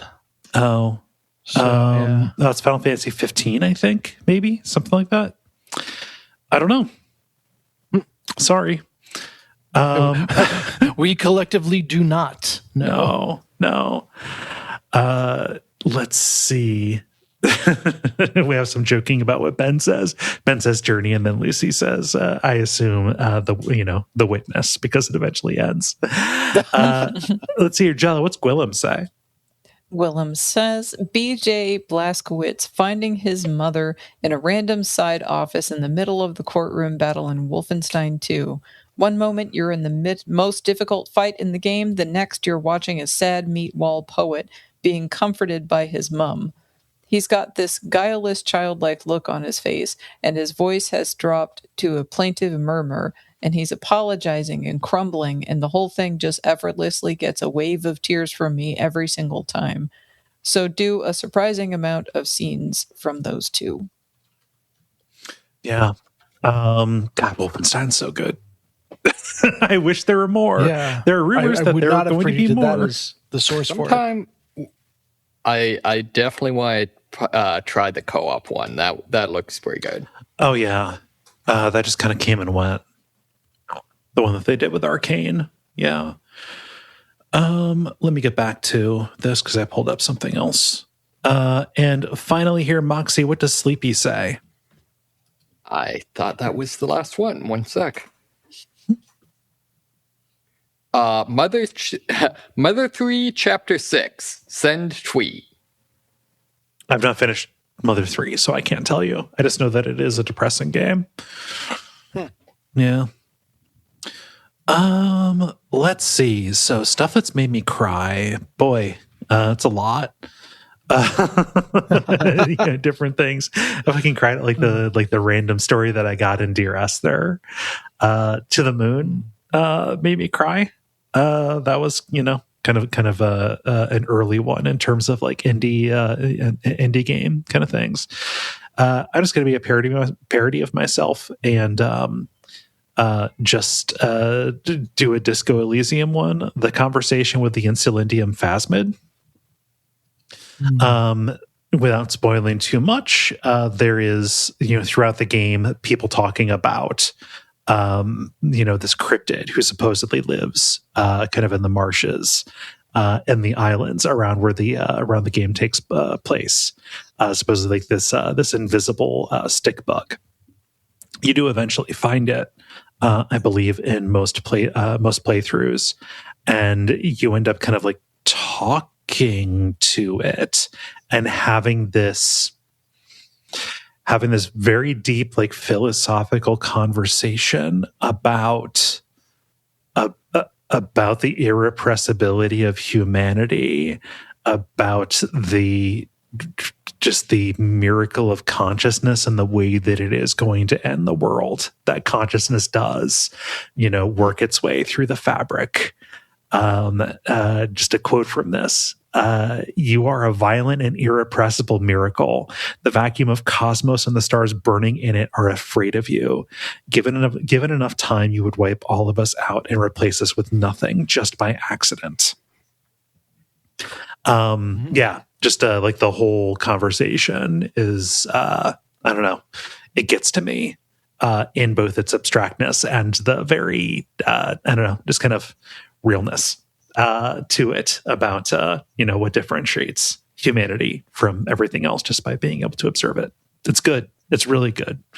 That gets me more than any of the other big stuff that people talk about, the There's Still Time kind of scene and all of that. Jala, how about you? I'm going to say an answer that everybody should already know. The end of Lunar 2, the fake ending, where when you beat the end boss and then you get a whole cutscene as if it's the end of the game, and then the credits roll, and then that's it. And then you as a small child, like maybe I might have been a teenager at this point, I don't know. Looking at this game and being devastated that was the ending. Oh my God, I can't believe, because of course not everything is resolved in this ending. So, and then being crushed, and then like a week later, a week of depression passes, and then I finally go, okay, maybe I missed something. I'm going to go and replay it and watch the thing again. But then this time, after all the credits roll and everything, it stays black on the screen for a while, but then it boots back up to the main screen and it says epilogue. And then you have like 6 more hours of game to play. Yay! Before you get to the actual end of the goddamn game, which is right. Those fuckers. Yeah, like that was bullshit. That's what that was. But anyway, yeah. So that crushed my soul as a child because I loved Lunar so much, and they faked me out. Of course they did. Oh man. Moxie, how about you? I'm not sure I really have one. Okay.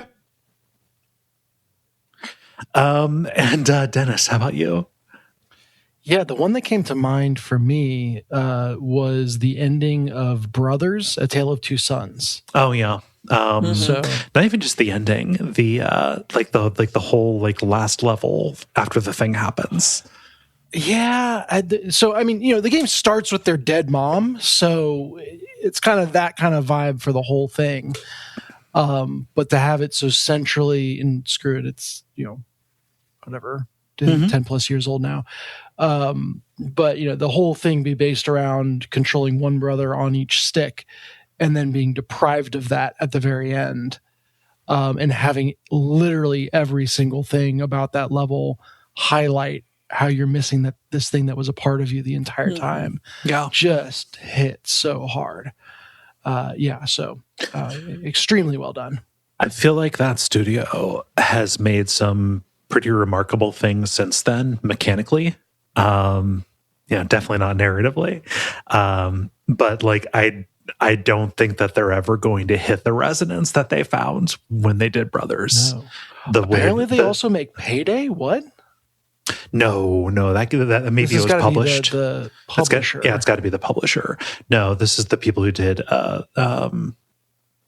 they did It Takes Two, and then Split Fiction, and then A Way Out. Yeah, it says the developer is Starbreeze Studios. No, yeah, that's the on Brothers. No, that's different people. Yeah, maybe that's just the PC port. That's possible. Yeah. Good question. Good answers. If you want to participate in these, follow us on Blue Sky, the level podcast.bsky.social, and watch for the prompts to go up on Monday afternoons. The End Boss. Now it is time for The End Boss, where we talk about the things that are happening in the world of video games and how we feel about them. I'm just going to go in the order that folks posted them in here. So I believe, Jala, you're the first. Okay. What's happening over in the EU? The EU says, we can't stop publishers from making discontinued video games unplayable. Sorry. Yeah, this is kind of a follow-up. You brought the one from California, right? Their anti-killed games law. Right. Mm-hmm. So at this stage, they said, at this stage, it cannot propose a legal obligation to keep video games playable after they stop being provided commercially due to existing intellectual property rights and copyright law. So the consolation prize is that they are trying to set a list of voluntary guidelines for companies to adhere to for the end of life care for their video games when they're going to be gone out to pasture, I guess. I wish they wouldn't call it end of life care. Yeah.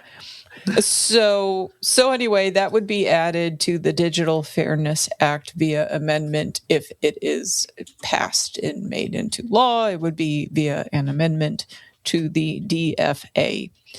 Anyway, various gamer groups are suing companies, meanwhile, independent of what the EU as a whole is doing. So there is a group in France, for example, suing Ubisoft over The Crew.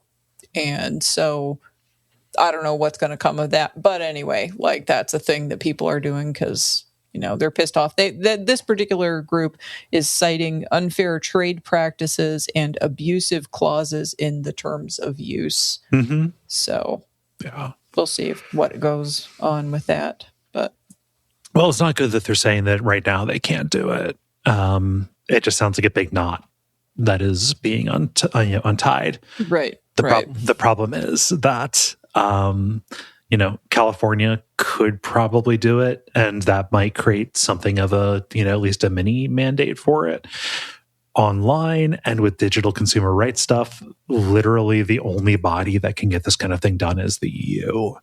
Yeah. And I don't know. Seems like there's ways to go. It's interesting that this seems to be directed at, old games, from previous systems, etc., as much as it is at the games with online or live service components that are no longer supported. Which it seems to, I would have assumed that it's much easier to keep those NES games and stuff alive than the newer games that kind of require all these different audiences, connections, etc. But yeah, the problem of these disappearing is real. I mean, the only thing keeping NES games from continuing to be available is Nintendo. Yeah, Nintendo and collectors. The secondhand game market is a fucking nightmare. Yeah, but no, Nintendo most prominently. They haven't killed my favorite ROM site, and it's been going for 30 years as far as I know. So, not going to say what it is because you don't. Blow up a spot because I don't want it to get killed. No, right. I don't want to get killed at all. So hopefully they can get that sorted out. Right. Yeah, let's see here, Dennis. What's Sega doing? Yeah, it's Sonic's 35th anniversary this year. Very exciting. And Sega, to celebrate, is putting out a statue. Not a game, unfortunately, just a statue. And weirdly, they are claiming that the statue is going to contain some of Sonic's DNA, which is a horrifying. Very interesting. Yeah, a very interesting concept for a fictional character. Right. It's the DNA is inside a Chaos Emerald, and the Chaos Emerald is inside the statue. And I don't know what any of this stuff actually is. Like, knowing Sega's track record as of late, it's just like a cheap plastic thing with a defect on the inside that they decided to call DNA. I feel like this is a little bit like, you have to, when you're building your bear at the Build-A-Bear workshop, you have to put a little heart in there with its name, otherwise it doesn't have a soul and it won't go to heaven with you. Yeah. So yeah, I don't know what the hedgehog genome has been sequenced, so it is possible that it's literally hedgehog DNA. But they also talk about putting in something called Sonic's BIOS, Emerald Vision, Boost System, Velocity Cells. In the DNA, it has in the video that introduces the statue, has a whole list of the stuff that the DNA contains, and my favorite is in Sonic's DNA is exploration DNA. So there's recursive DNA happening here. Also, the last one listed is a hydro limit. So who knew that Sonic drowning was just a genetic disorder? See if we can cure that. But yeah, I can't imagine what they're actually putting in. I'm very curious to find out. I will not be buying a statue to find out. No.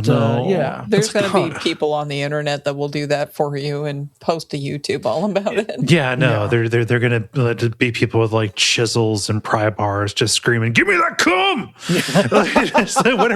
whatever's inside that gem, or whatever's inside that emerald. Well, I like that this includes the implication that with the right technology, you could get this and then clone Sonic. And start, have a whole Jurassic Park situation. Yeah, just with the blue hedgehog. These are the same people who claim to have made a replication of the T virus. I think that this is just Dennis. I don't mean to crush your hopes or anything. I think this is just marketing. No, they're not allowed to do that. They wouldn't. They made marketing illegal. Yeah. Okay. Yeah, it wouldn't be allowed you're to put it right. on the internet I forgot. if it wasn't true. Yeah. So this is definitely Sonic's actual DNA. Yeah. Yeah. I mean, it's all in good fun. Whatever. It's it's a cool statue. It's like Chrome, Silver Sonic or something. Yeah. I like the implication of like the mechanics of the Chaos Emerald is it's actually like absorbed into his chest here. Oh yeah. But we're not going to think too hard about that. It's mostly for looking cool. Yeah, I think so. I think it's just to have something expensive to put on your shelf that says you really, really, really like Sonic. Yeah. A new game and a good new game would help ensure that there are people who would want to buy this statue. So, True. Just a thought, Sega. Just a thought. Yeah, just thought. Making video games is good if you're a video game company. Nobody tell Microsoft. Yeah, God, that leads into some other stories. Oh man, Not this for one. real. Not that. I mean, not the one that I'm bringing. This is me being excited. So last week was the big week for video game announcements. There was almost nothing that I especially cared about based on what I saw. That said, didn't see everything. But there was something that I saw that made me very excited, which is that Capcom is doing a remake of Resident Evil Code Veronica. Mm-hmm. I am so excited for this. Like, nobody else goes to bat for Code Veronica. And even I, it's kind of a coin flip depending on the day. Only sometimes go to bat for Code Veronica, particularly because of play problems. But this was announced with kind of a first-person little trailer showing Claire going into a Paris apartment where Chris was staying and then getting abducted. And then the trailer was just a whole bunch of scenes from famous stuff in Code Veronica. Just little short shots of that in the RE Engine rendering. It's coming out in 2027. It is just going to be called Resident Evil Veronica, which I think makes sense. It gets rid of the awkward double colon. Resident Evil Code Veronica. And this is being made by the same team that did the RE2 and RE4 remake. So it has a real good chance of being good because those are both really good games.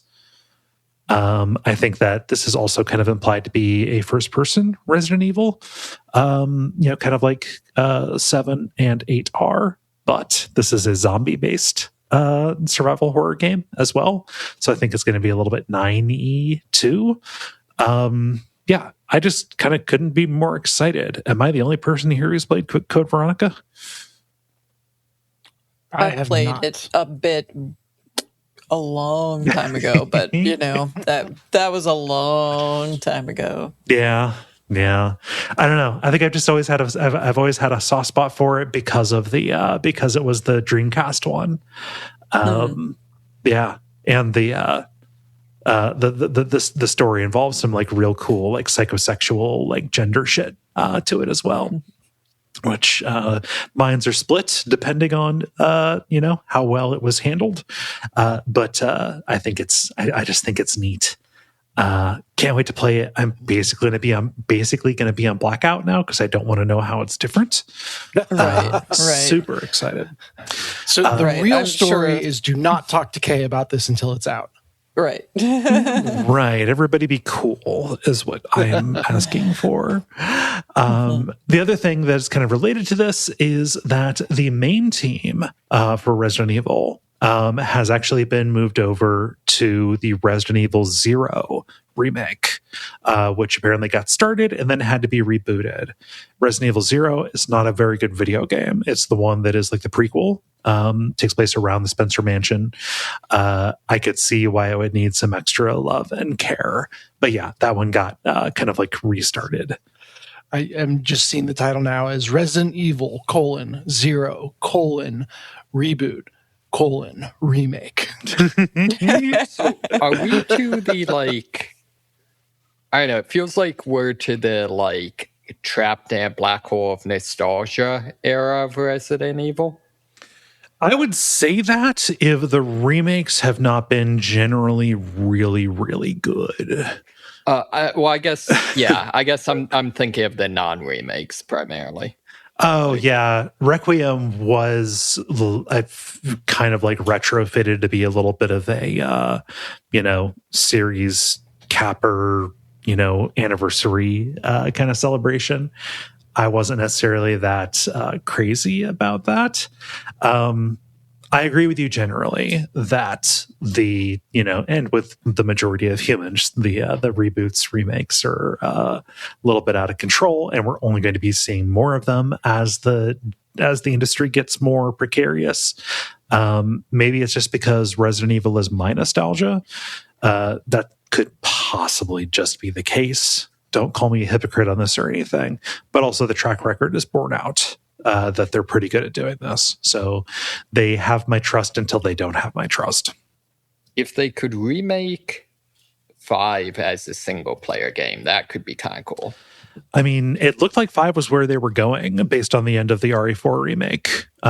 It's weird for them to do Code Veronica instead of 1 in terms of the remakes on that, because the teaser at the end of 4 was, hey, here's Wesker for the first time.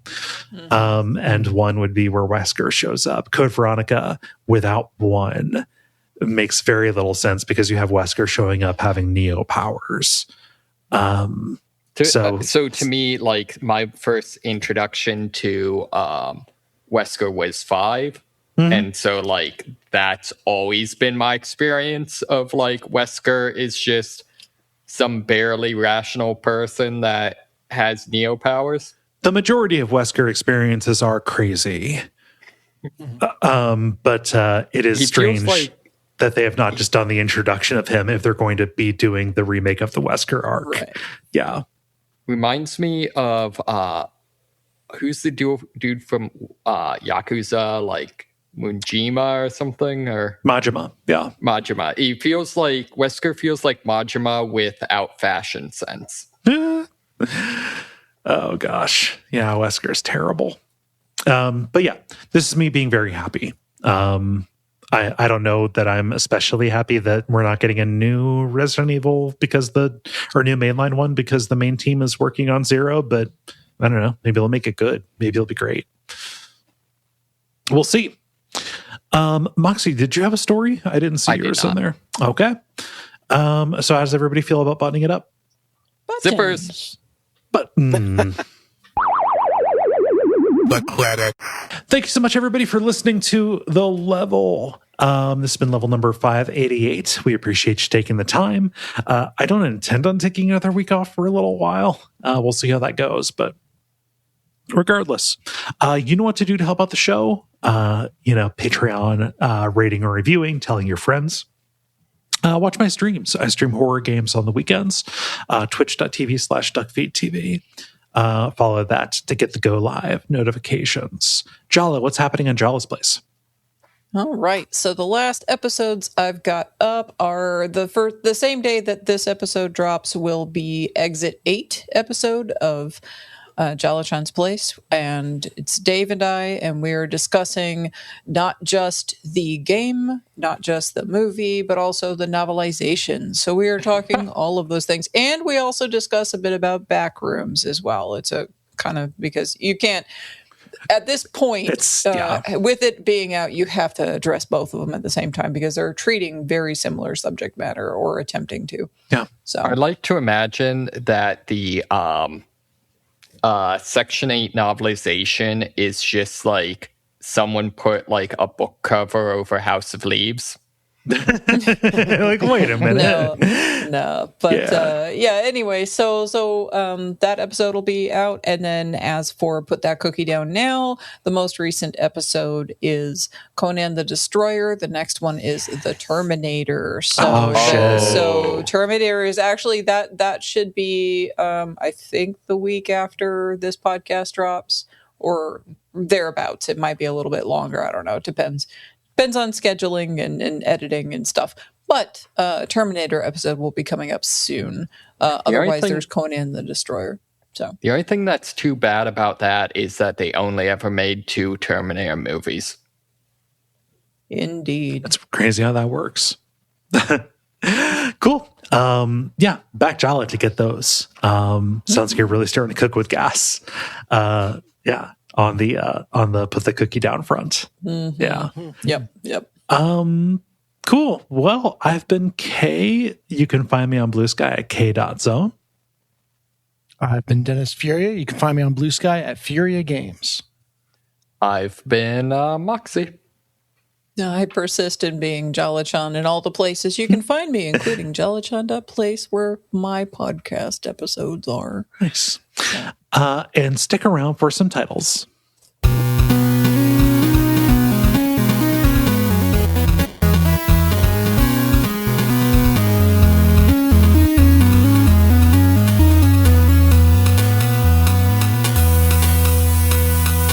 Delay. I've got a few. Okay. Yeah. So let me pull it back up because now I decided to close it. Cool. All right. So I've got for style, not functions. What was that in relation to?